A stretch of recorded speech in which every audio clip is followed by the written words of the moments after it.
Esse projeto foi patrocinado com recursos da Lei Federal de Incentivo à Cultura, através do Prêmio Cultura e Desenvolvimento Local da Mostra da Diversidade Cultural Imagens da Cultura Popular, realizado pelo Favela Issaí, ArcelorMittal, Secretaria Especial da Cultura do Ministério do Turismo e Governo Federal. Pátria Amada, Brasil. Seu Zé, você benze? Faço oração para as pessoas. Você faz oração. Como é que é? Você aprendeu com alguém? Não, eu tive uma consagração e através do Espírito Santo eu tenho dom. E o seu benze de quê, assim? Por que as pessoas te procuram? Qualquer coisa. Cada um tem um problema e a gente pede em cima daquilo que eles pedem. E como é que as pessoas te conhecem aqui? Nega. Nega, a senhora benze? Benzo. Reza nas pessoas. E a senhora reza e benze de quê? Quebrado, maloiado, espinhal caído, vento virado, empija, cobreiro, vento virado, fim de escorpião, fim de copo, empija, zipé. Dona Niga, a senhora se importaria de gravar uma bênção aqui para as pessoas que estão escutando esse podcast, uma reza? Isso aqui é da bendição, né? Se a senhora puder, claro. Eu rezo assim, ó. Eu lá em País encontrei a Virgem Santíssima sentada numa pedra fria. Perguntei, senhora, dor de cabeça, quebrando, maloiado, espinhela caída, vento virado, o que curaria? O Pai Nosso, 3 Ave Maria, os poderes de Deus e da Virgem Maria. Aí eu rezo 3 vezes, rezo um Pai Nosso, 3 Ave Maria. Torno a rezar mais 3 vezes, rezo um Pai Nosso, 3 Ave Maria. Depois rezo mais 3 vezes, rezo um Pai Nosso, 3 Ave Maria. Ofereço para 5 chaves Sagrado Coração de Jesus e de Maria, e Santo Padre Libero, e para Deus, Nosso Senhor Jesus Cristo, Nossa Mãe Virgem Santíssima, e o Santo Padre Libero, que cura as pessoas, né? Amém. Porque eu falo, eu rezo, mas quem cura é Deus.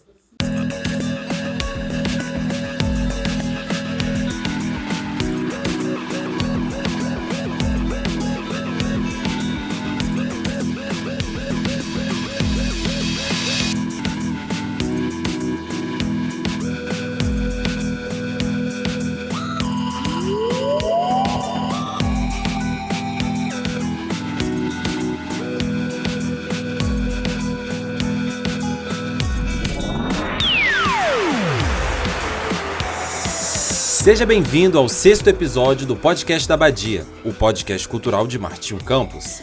Eu sou Léo Azevedo e nesse podcast falamos sobre um tema, entrevistamos pessoas, compartilhamos ideias e divulgamos a nossa cultura local. Você pode saber tudinho sobre esse projeto nos acompanhando nas redes sociais. Podcast da Abadia.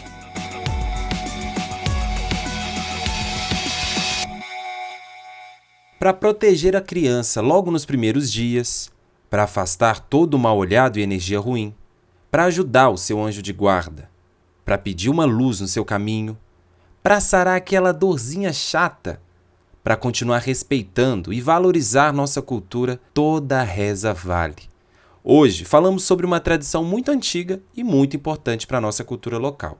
As práticas de benzedeiras e benzedeiros é o nosso assunto de hoje. No início do nosso episódio, você ouviu alguns benzedores de Martinho Campos. Pessoas tocadas pela fé e motivadas a fazer o bem. Senhores, senhoras, com a idade da experiência e do contato com o sagrado. Cada um à sua forma, cada um com seu jeito de rezar, mas todos com o mesmo objetivo: fazer o bem sem olhar a quem. Para falar mais sobre esse tema, conversei com Ismael Deiber sobre a história e a importância dessas práticas para a nossa cultura local. Escuta só. Bom, Léo, para mim é um prazer estar falando, né, com você, parabenizando em primeiro a iniciativa de fazer esse resgate, né, da nossa cultura local. Isso é fundamental para que, né, multiplique esses saberes por todos os meios.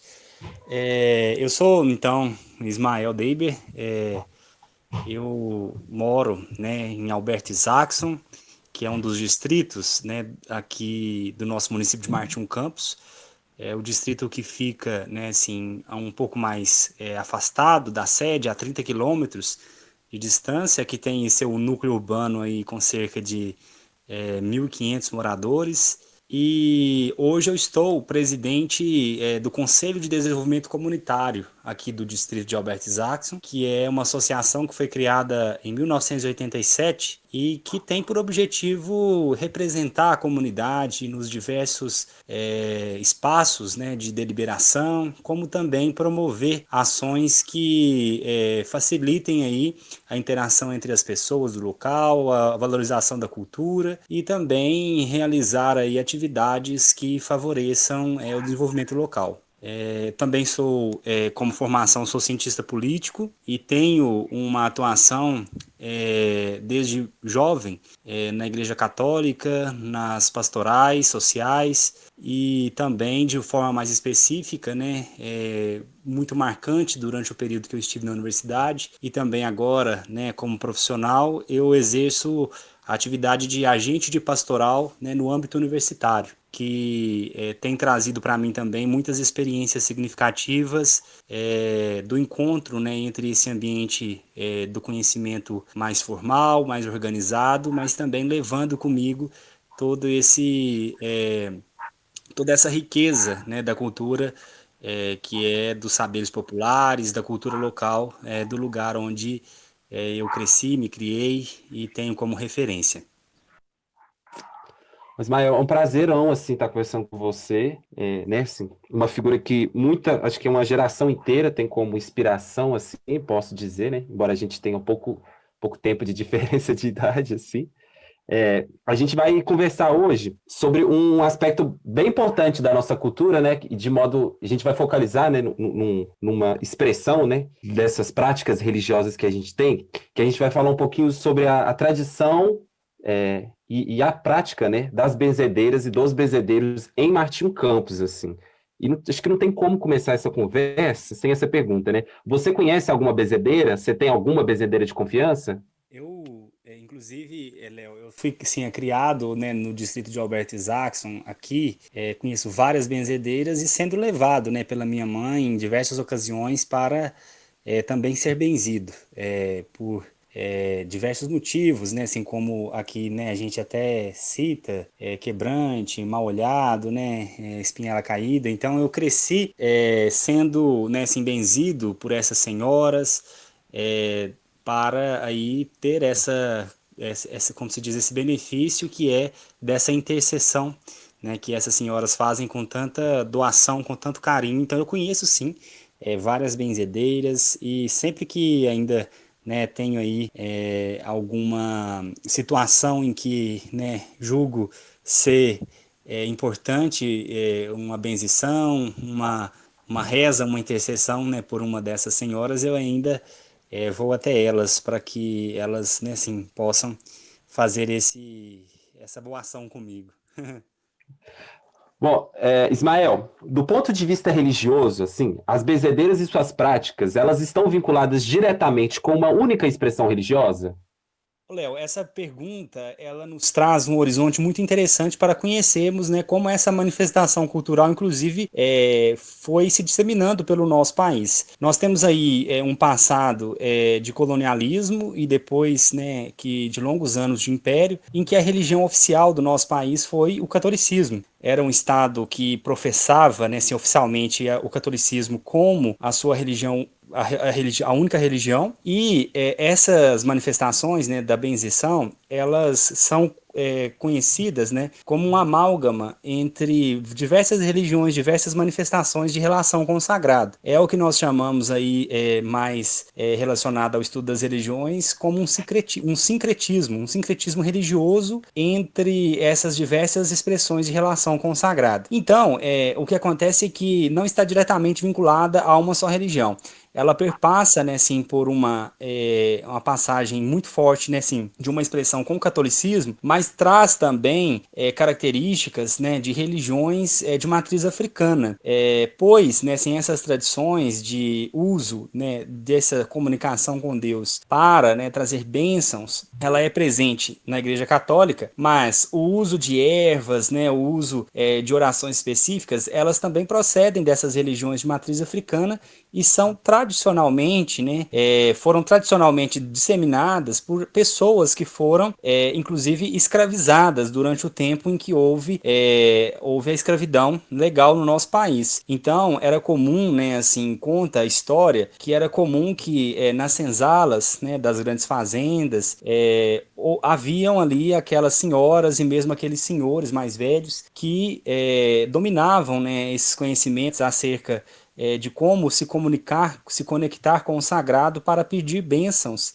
para toda aquela comunidade de negros e negras que estavam ali junto com eles. Então eram as pessoas referências que muitas vezes curavam as crianças e mesmo os adultos, né, nos momentos em que eles padeciam de alguma doença que eram muito comuns naquela época. Então, essa foi uma característica que a religião, né, desses povos, né, de matriz africana, que foi aí se conectando, se misturando com a religião católica no Brasil, também, né, por um triste acontecimento da nossa história, porque essas religiões elas eram, em sua grande maioria, muito perseguidas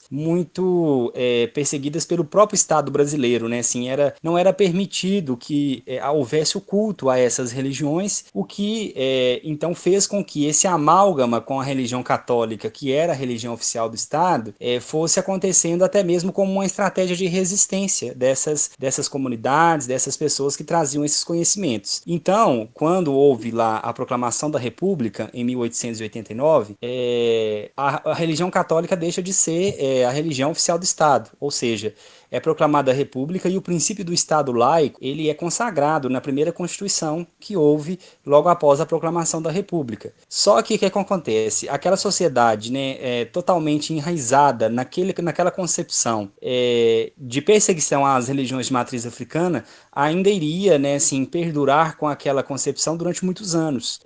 A ponto de, em 1946, né, assim, com a Constituição que foi proclamada também naquela época, promulgada naquela época, em 1946, ela teve que acolher uma emenda que garantia a proteção do Estado à liberdade religiosa, né? Garantia que as pessoas pudessem, né, tivessem liberdade para professar as suas religiões. E um fato interessante que o autor dessa emenda, né, a essa Constituição que foi aprovada em 1946, foi o próprio Jorge Amado, né, que é um autor consagrado lá da Bahia, que tinha um contato, né, uma vivência muito grande com essas religiões de matriz africana e o próprio povo que descendia, né, daquelas mulheres e homens que haviam sido escravizados no século passado, no século XIX, né, naquela época, o século passado, em relação ao século XX. Mas, assim, então, não provém somente de uma religião, mas é esse sincretismo manifestado nas tradições e nos saberes populares das pessoas. Então, remete muito, né, se a gente percebe como, inclusive, essas tradições elas são transferidas, a gente remete muito à ancestralidade dessas pessoas, né, assim, que hoje praticam, né, essas rezas, né, assim, que oferecem essas rezas em benefícios de outras pessoas para a cura. É uma coisa muito interessante que as pessoas que procuram por benzição, elas procuram, né, em primeiro lugar por uma cura, por uma dor, por um incômodo, né, por uma sensação, inclusive às vezes de tristeza, né, elas vão até essas pessoas para que essas pessoas sejam canais de intercessão com Deus, né? Então envolve diretamente a fé de quem realiza o ato da benzição e também a fé de quem vai à procura, né, dessa prática. Então, e muitas pessoas, né, sejam católicas ou sejam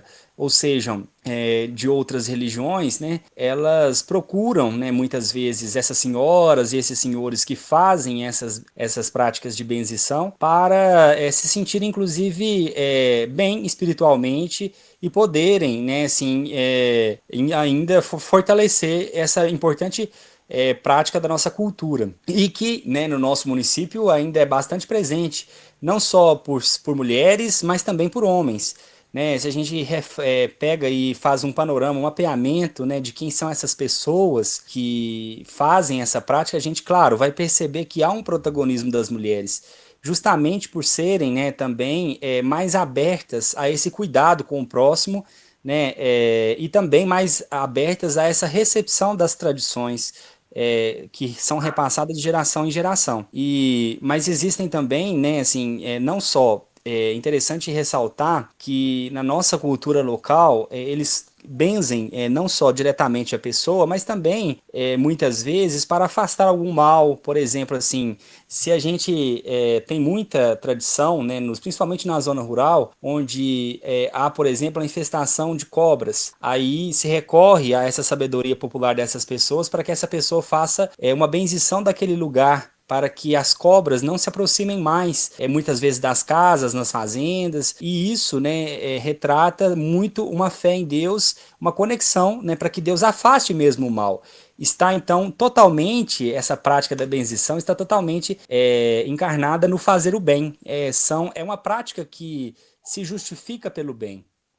Interessante, né, pensar nesse panorama que você apresentou para a gente. E agora eu vou te pedir para focalizar um pouco sobre, né, questões que são centrais aqui para esse podcast, né, que é a nossa cultura, a nossa identidade cultural. E aí eu queria te perguntar, qual que é a sua opinião sobre a importância dessa prática em nossa cultura local, fazendo um espectro assim mais focalizado em Martim Campos?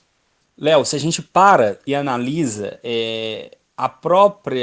o próprio mecanismo de transmissão dessa prática da benzição, a gente percebe que existe um potencial muito grande aliado a ela, porque é justamente uma cultura baseada na oralidade, né? Assim, então, as pessoas, né, que se inserem nessa prática, hoje, inclusive, a gente percebe que a maioria das pessoas que ainda realizam essas práticas são pessoas mais idosas, que possuem aí uma vivência maior em relação às pessoas mais jovens. A gente percebe que são pessoas que receberam essas práticas através da oralidade. E junto, certamente, com essas, né, assim, essas orações, esses ensinamentos relacionados às ervas medicinais, relacionados a práticas de cuidado, elas, aliados a eles, são passados também histórias de vida, histórias relacionadas a lugares, histórias relacionadas a coletividades. Então, é uma prática que, além de fortalecer a cultura local,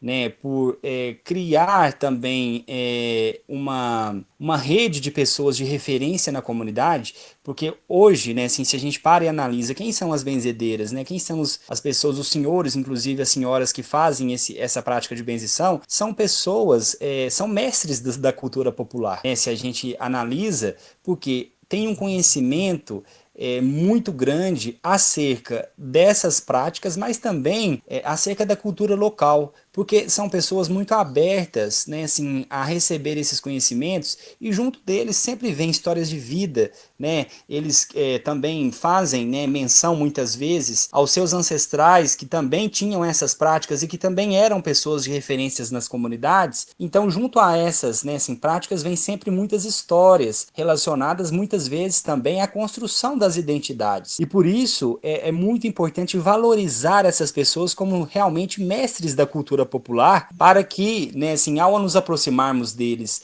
com esse interesse também de resgatar parte da nossa cultura, nós tenhamos também essa abertura que eles tiveram para conhecer todos esses aspectos da nossa história, que nós hoje também tenhamos essa abertura para conhecer como eram as práticas de vida, né, assim, as formas de vida durante, né, assim, inclusive a infância de todos eles, que certamente também foram benzidos, né, pelas pessoas que os cercavam. Então é muito interessante perceber que, por exemplo, essas pessoas que hoje estão praticando, né, assim, essas rezas para fazer o bem às outras pessoas, elas muitas vezes elas vêm de um contexto em que a única solução para problemas, né, que haviam, problemas de saúde que haviam, era de fato as práticas de benzição. Não havia, né, assim, as pessoas em um contexto que a gente fala aí de 50 anos atrás, as pessoas ainda eram muito carentes de recursos, né, recursos humanos, inclusive para acessarem cuidados médicos. E isso, então, colocava que a única solução que havia era mesmo essa prece a Deus para que a pessoa se curasse, né, da enfermidade que estava, e também, né, muitas vezes, a ingestão de chás, mesmo, às vezes a pessoa também, a gente tem aqui a cultura, às vezes, de banhar, né, parte do corpo que às vezes está ferida com alguma erva, que é de conhecimento dessas pessoas, e nós vivemos, inclusive, né, no território do Cerrado. É muito importante a gente frisar essa questão, que é um território muito rico, né, em plantas medicinais, em árvores que têm essa característica de também exalarem muitas vezes cheiros, ou mesmo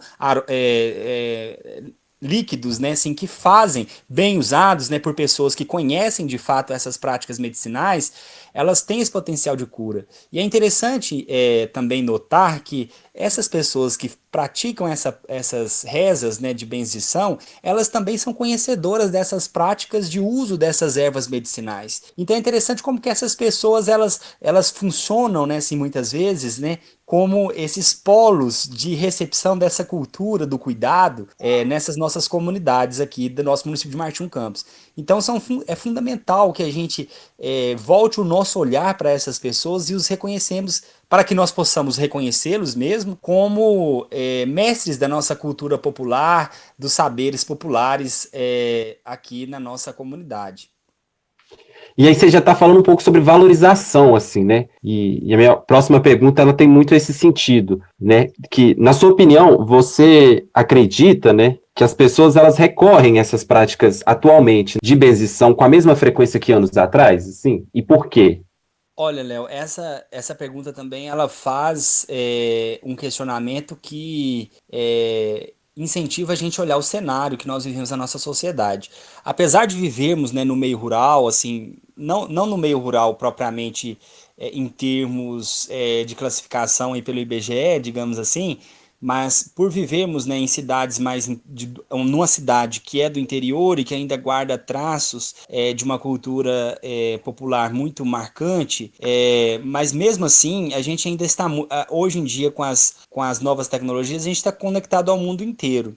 E o que eu faço, né, assim, de análise a respeito dessa sua pergunta é que infelizmente diminuiu muito as pessoas que recorrem a essas pessoas para serem benzidas. E existem, a meu ver, dois fatores que são assim preponderantes para essa baixa nessa adesão, inclusive, a essas práticas da cultura popular.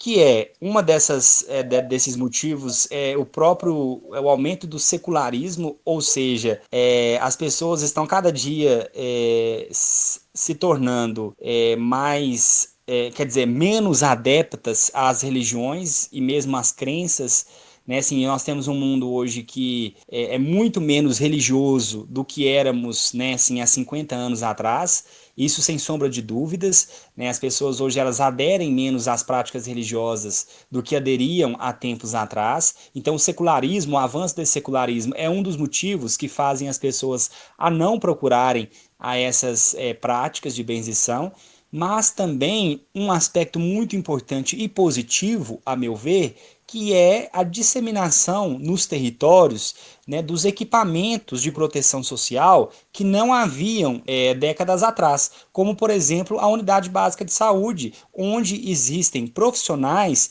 que atendem a população de maneira a resolverem os problemas que há anos atrás não eram resolvidos, né, por acesso a profissionais de saúde, porque simplesmente não haviam condições para isso. Então, muitas vezes hoje as pessoas, ao terem, né, um mal no corpo, ou mesmo, né, assim, uma questão relacionada a um entristecimento, as pessoas procuram profissionais de saúde, né, para sim, se curarem. E isso, né, se a gente olha para esse panorama e a gente percebe que nas comunidades hoje está disseminada, nos territórios, está disseminada esses equipamentos, por exemplo, nossa comunidade de Alberto Isaacs, nós temos, né, um equipamento, uma unidade básica de saúde com uma infraestrutura muito boa, com profissionais muito bons. Então a gente percebe que essas práticas de benzição ficaram mais restritas, né, assim, às pessoas que ainda valorizam muito o aspecto da religiosidade, né, das crenças, né,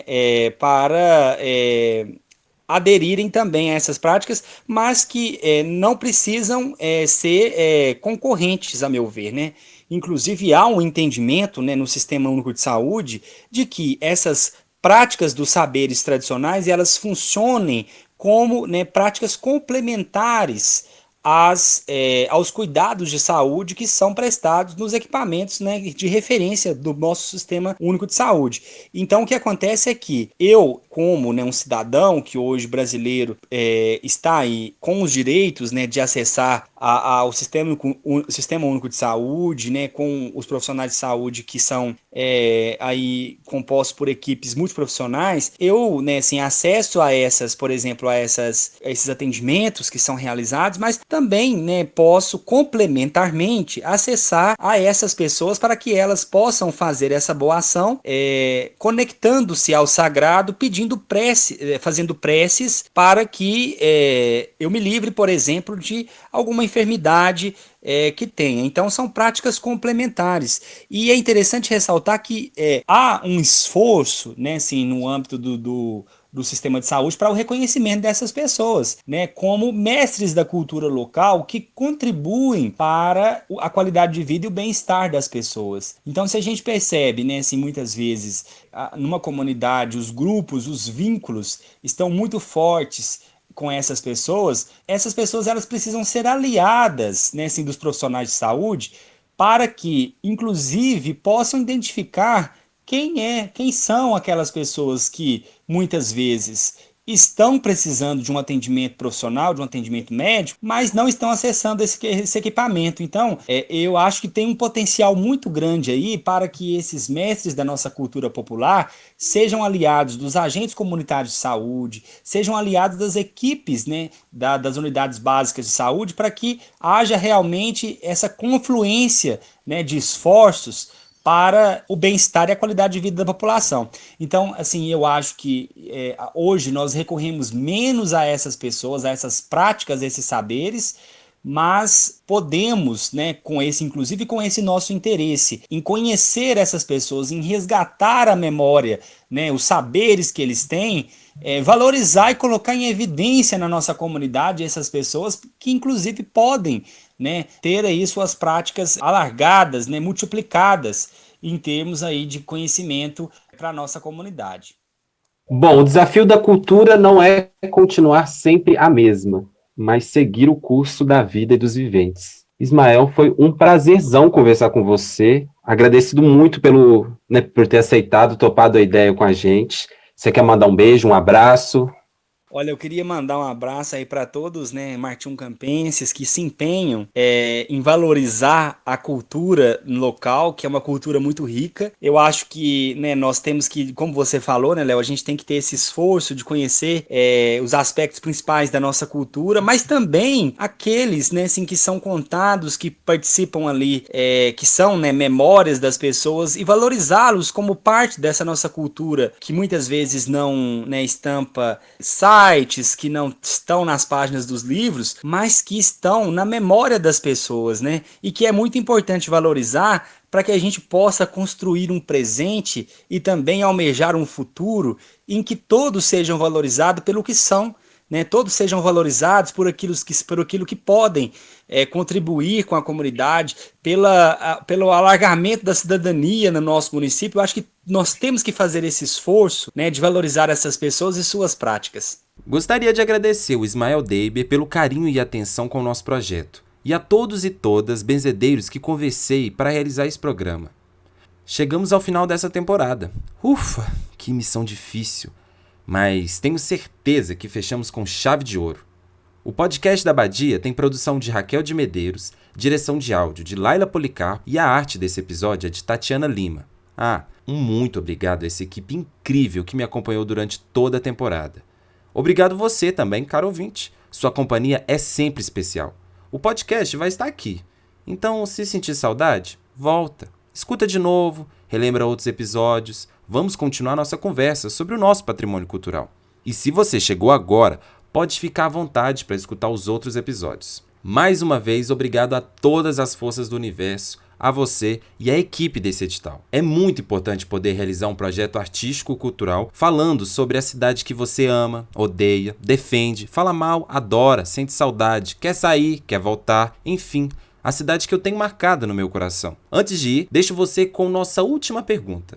Eu quero saber como podemos preservar práticas como a benzição na atualidade. Compartilhe a sua opinião com a gente nas redes sociais do projeto e fique atento para as nossas novidades.